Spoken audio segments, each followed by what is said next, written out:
Broadcasting from the business capital of the world, this is the Podcast Business News Network. All right, thank you, Mr. Producer. We are back, and I am joined by Katharine Manning. Katharine, so nice to see you. Welcome back to the show. Your last show was awesome. How are you doing today? I'm doing great. It's great to see you. It's great to see you in the flesh. Same here. Now, can you kind of review for the audience a little bit about what I mean, there's so much to your life, which is amazing, but the crux of it, and then I understand that you want to tell me about one correction that you want to make. But first, let the audience review who is Miss Katharine Manning.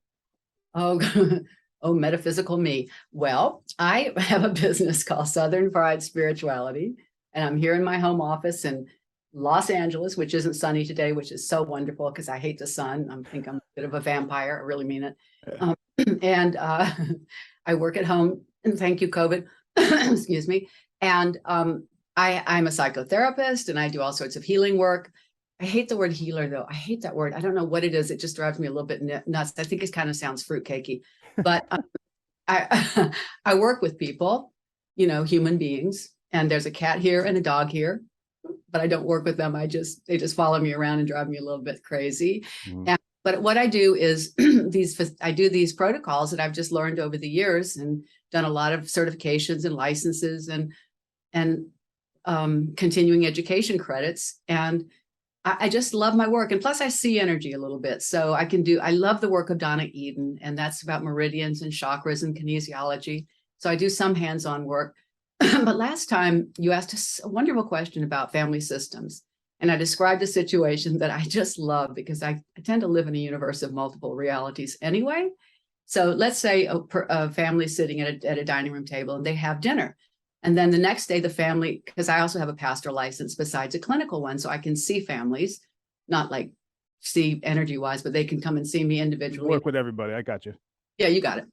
Okay, so let's say the mommy comes in and says one story about the family dinner, then the dad comes in the next day and says the same thing, and then talks about the dinner, and it's completely different than the son and then the daughter. And they're all different. But you asked if I could do the work of Byron Katie with the family or individually, and I just plowed onto something else. The answer is you do it individually because it's questioning stressful thoughts. And so everybody's going to have a different stressful thought. And that's the answer that you didn't get. So there it is. That's the answer. You say, daughter, what's your stressful thought? And daughter says, blah, blah, blah. And I say, is it true?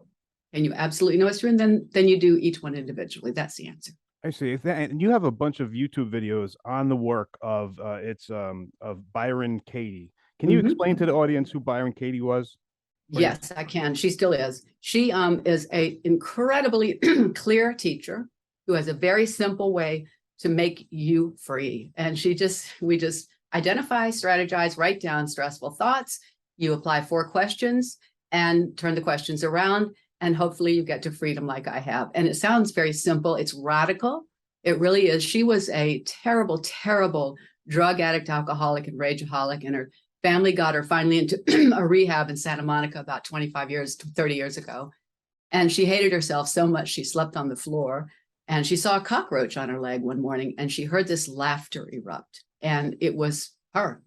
And she had this huge blowout awakening. She couldn't find words, and her husband would yell at her and say, hey, gee, damn it, Katie. And she'd have a thought. He shouldn't be yelling at me.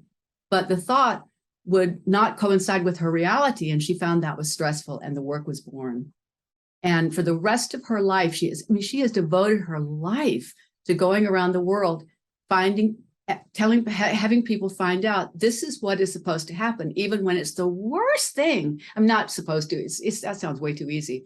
But I've seen people change in front of my eyes and find out that and I really want you to listen, even the death of a child is how it is supposed to be.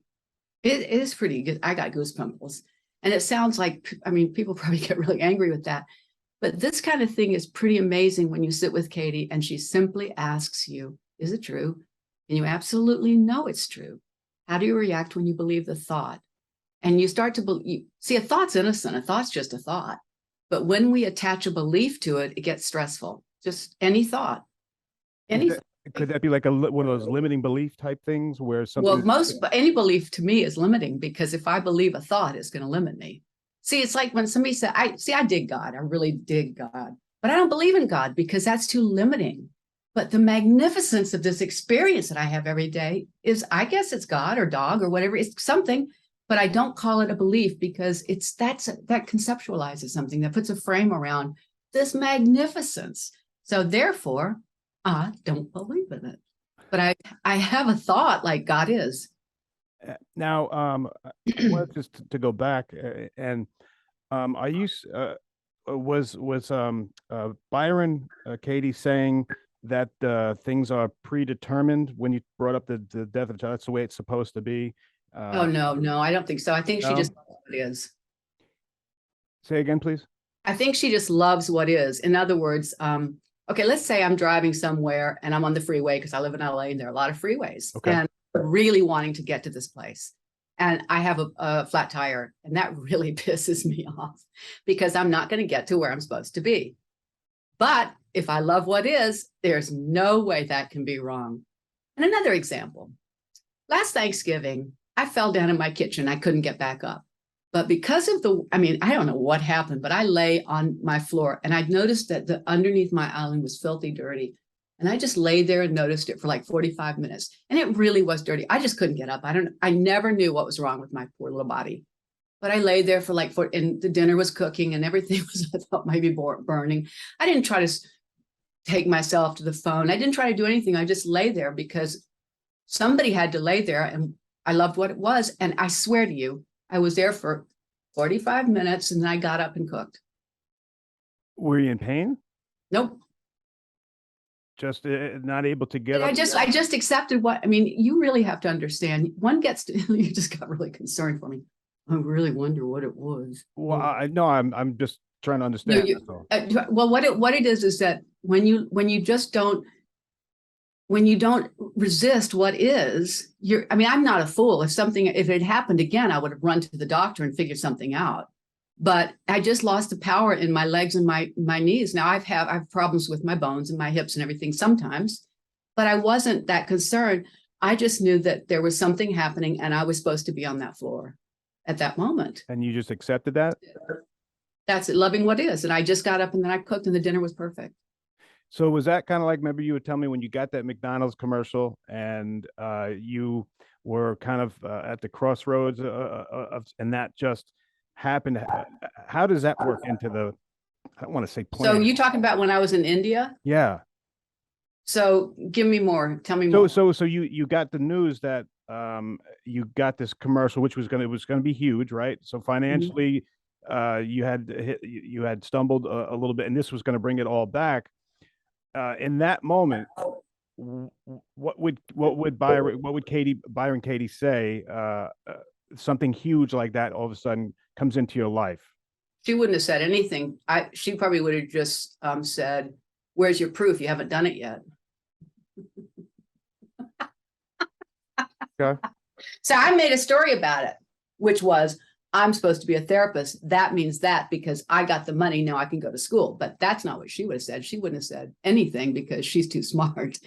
I said, well, this is significant. This is auspicious. I have the money now, so I can go to graduate school because I got the money, even though my guru laughed at me for saying that. She wouldn't have said anything. She would have gone, oh, good, honey. She wouldn't have said a thing because she's not stupid. She wouldn't have made up a story. I made up a story. She always says, drop your story. In other words, once I said to her something about being a woman, she said, where's your proof? She's really that literal. She's really that literal.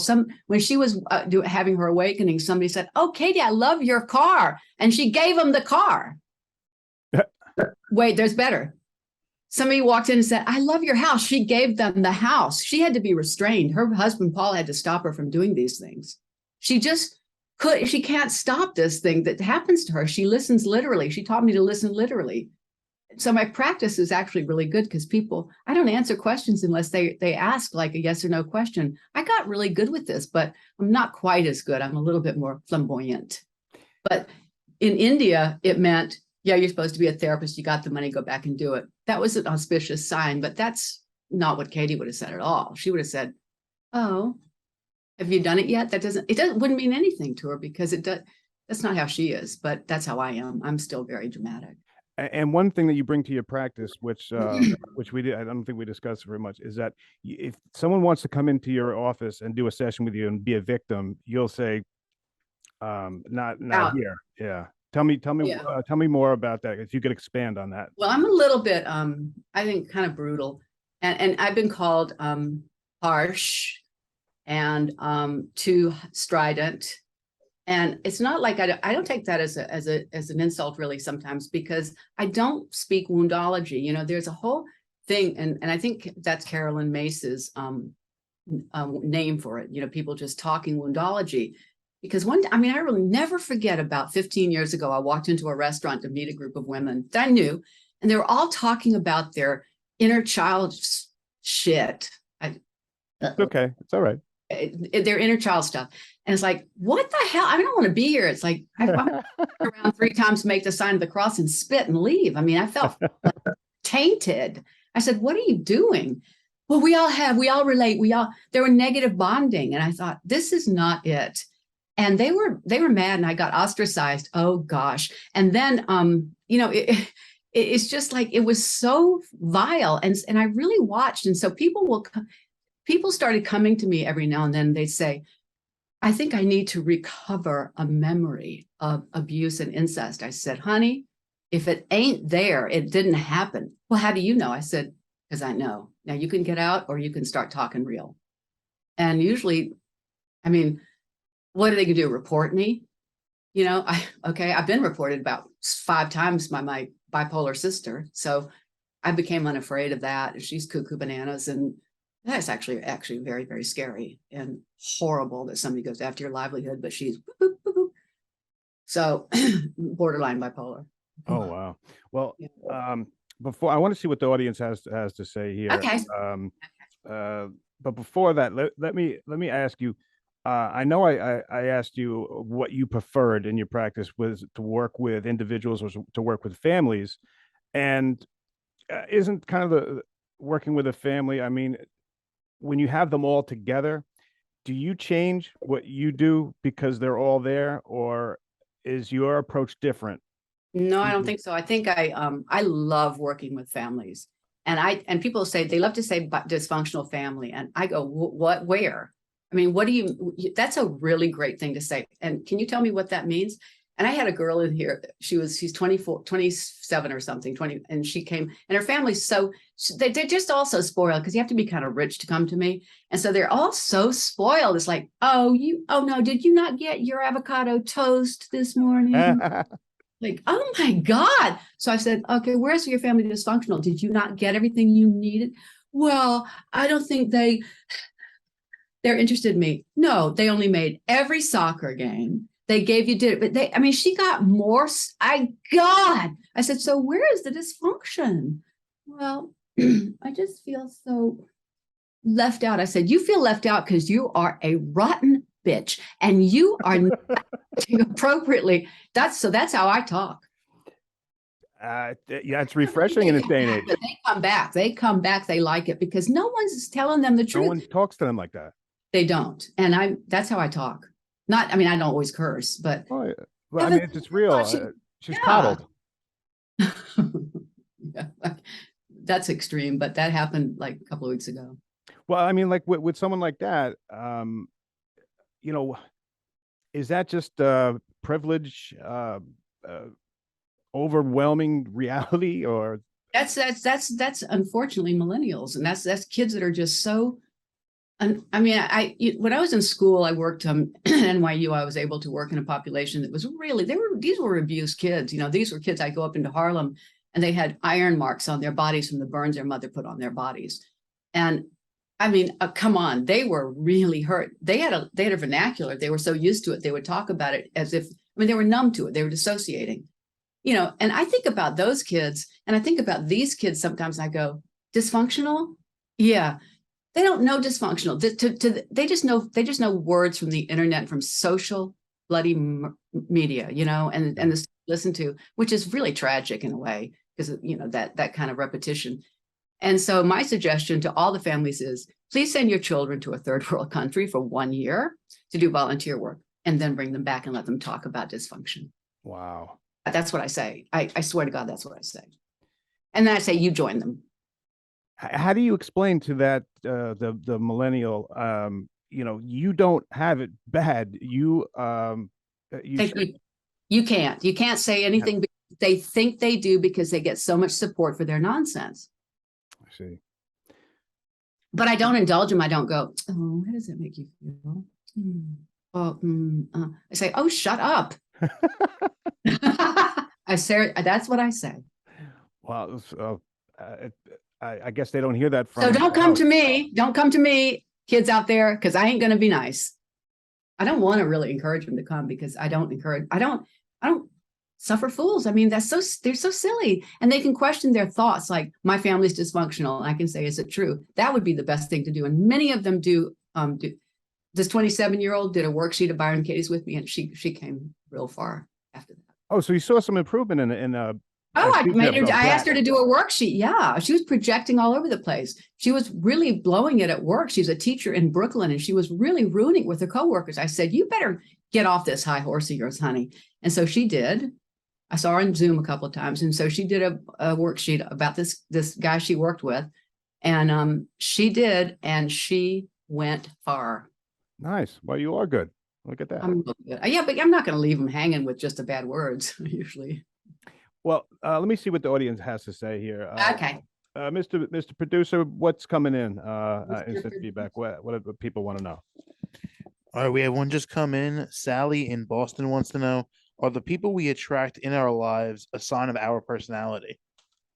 A sign, or is that what it's not a sign of our personality? SIGN? Yes, a sign. A sign of our, well, I think water attracts its own level. So I'm certainly going to hopefully hang out with people who are as smart as I am. And as well, let's see. Yeah, not sign, but I say would say.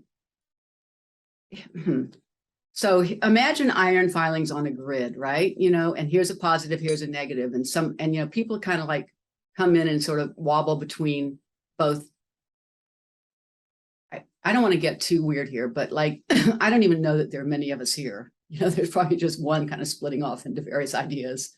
So yes, I guess so. So it's something to that saying, the birds of a feather flock together. Like, yeah, there you go, Casey. That was so cool that you said that. Birds of a feather flock together. Water attracts its own level. Yes. Okay. All right. Cool. That was good. That was great. Thank you, Sally from Boston. Yeah. Thank you, Sally. What else you got, Mr. Producer? Mr. Producer. We have Kelly in Los Angeles says, how do we keep our thoughts positive during the worst of times? Why would you? How can you keep your thoughts positive? Why would you do that? There are no new concepts. Just question the stressful ones, and then they'll all get good. Here's what you do, Kelly from Los Angeles. Write down your dreadful thoughts, like it's all really bad, the market is crashing, and question them. www.thework.com. Go to one belief at a time and question it. That'll keep them positive, or at least it'll turn it around.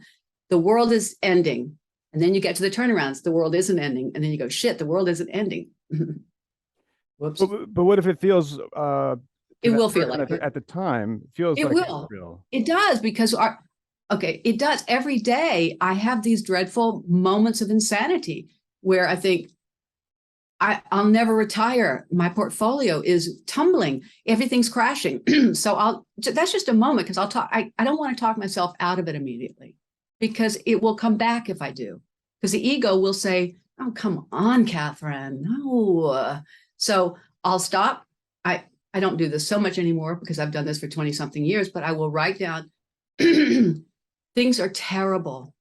My health is terrible. I even once wrote down, I'm going to die alone. That I laughed because I thought I want to do that. But I wrote down the market's crashing. So I wrote it down. I sat down. The market's crashing. Is it true? Well, from everything on the news, yeah. Okay. Is it true? Yes. How do I react when I think that thought? And I wrote, it's just, my heart was pounding. My father was a stockbroker. I saw them lose great sums of money, gain great, I saw this, I have a whole history of proof that it can crash. And I write it down. And then I sit with the question, who would I be if I didn't believe the thought, the market was crashing, and I just pop into this like, well, it's a thought that's doing it. It's not the fact that the market's crashing, because it could have already turned around, and who knows what that's even real, because we all know that's emotion, whatever. So I sit with that and I feel that, and then I turn it around. The market isn't crashing. That could be true or truer. And I do all the time. I mean, it takes a long time. It takes probably an hour. And then I see that my thoughts are what are hurting me. And I can get to positive, negative, and none of and it just all becomes very, very even and free. So that's how you do it. And in terrible times, you can get to positive thoughts that way. And you don't have to, but you can by writing down the stressful thoughts and questioning them. Good exercise. What would you say do you know anything about meditation? Do you support it? I do. I've been a meditator most of my adult life since I was about 20 years old, maybe even earlier. And I support it. I do it every day. I don't do it for very long now because my life is really quiet and peaceful between the times I'm not. But yes, I do. I have some meditation videos. I've done different techniques, but right now I count the breath. In fact, I'll teach you the breath right now. Okay, here you go. I'm closing my eyes and I'm going to count. I count in through the nose to 7. I hold 4 and I blow out 1, 2, 3, 4, 5, 6, 7, 8. In, 2, 3, 4, 5, 6, 7. Hold, 2, 3, 4. Out, 2, 3, 4, 5, 6, 7, 8. And I do that 10 times to settle. Now, when you start meditating, you're going to jump around. They call it monkey mind because the nervous system takes a really long time to settle. That's miraculous. Don't stop that. It's going to happen. And then they say don't quit before the miracle, because it will happen where you just go bonk. So you only want to start 5 minutes, and you want to stay at 5 minutes for at least 15 to 30 days. Then you want to do 10. Then you want to do 15, and you don't want to change that. And you want to do it every day. That's the whole key. That's it. And meditation, the first fruit, it says in the 12-step programs, Al-Anon, AA, all those 12-step programs, that the first fruit of meditation is emotional balance. I was really unbalanced, and I can get that way. But if I sit and meditate, and I don't do, people say, oh, I have all those tapes and I listen to it. That's contemplation. That to me isn't meditation. That's listening to something and getting my mind stimulated. Watching thoughts like clouds, that's contemplation to me. Meditation is just following the breath and sitting. Just sit. Try to do it the same time every day. Try to have a little ritual. I ring a bell. Sometimes I don't listen to tapes. I don't listen to music. I just sit. And it's just it's so simple. We can't help but do it. Mm-hmm. Yeah. I think we're all in trances anyway, so why not do it? Why not support the trance? Guys, Katharine Manning. Katharine, let me give you the last word here. Anything you want to leave the audience with, and then let us know how to get a hold of you, please. Oh, wow, this time goes so fast. I love talking about myself. Okay, well, the last thing is there's we have to be our own healer. We don't need anybody else, but we just have to understand this is a weird life, this thing called life. And all you have to do is sit quietly, breathe, and there's all sorts of things you could do. Just get one friend, breathe 1 or 2 times, and call Casey. No, www.southernfriedspirituality.com, also a YouTube channel. And my videos are really rough. I love them. I have a deal that I only do them once, no second takes. So they're really rough. Called Spiritual Minute with Gopita Katie. I love them. I do them. And I'm Katharine Manning, and I'd love to meet people. I love to meet people. And then I like to get rid of them just as fast because I'm a bit misanthropic. Just kidding. Okay, bye. Thank you so much. All right, we'll be right back.